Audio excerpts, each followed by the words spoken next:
3 days, Knicks go down to the wire with the reigning Eastern Conference champions. Second time in 3 days, they come up just short. R.J. Barrett's game-tying attempt off the mark as time expires. Knicks fall to the Heat 98-96. Before we get into the postgame show, let's pause 10 seconds for stations to identify themselves on 98.7 ESPN New York and the MSG Radio Network.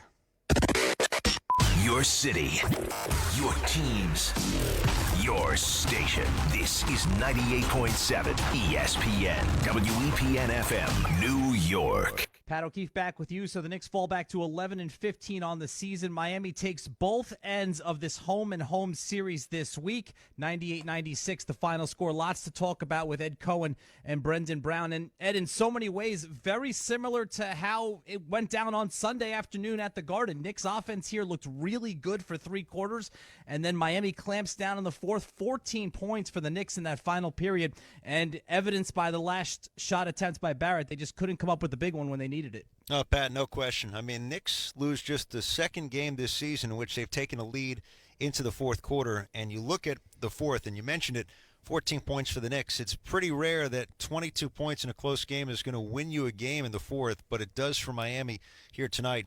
Knicks were 6 of 23 in the final period.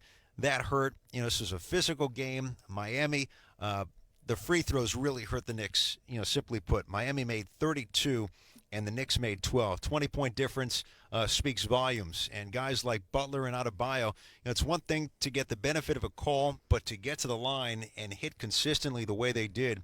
I mean, the Heat got 26 points from those two guys, Butler and Adebayo, from the foul line. And players like Olynyk and Hero hit some timely threes throughout the game, but certainly in the fourth quarter. And for R.J. Barrett, hey, it was a great look to get it to overtime. And he's going to have those down the road, and a lot of times he's going to make them. Just a little too much after beating Jimmy Butler. And the Knicks, it's a tough loss. You love the fact that you're in games like this, on the road no less, after a slow start. But it's a tough loss, and you want to look at it that way because that shows that you're close to competing every night. And the Knicks, they have competed in just about every game, but they fall just short, and a tough fourth quarter offensively in this one tonight. And Brendan, it was a different offensive attack for Miami.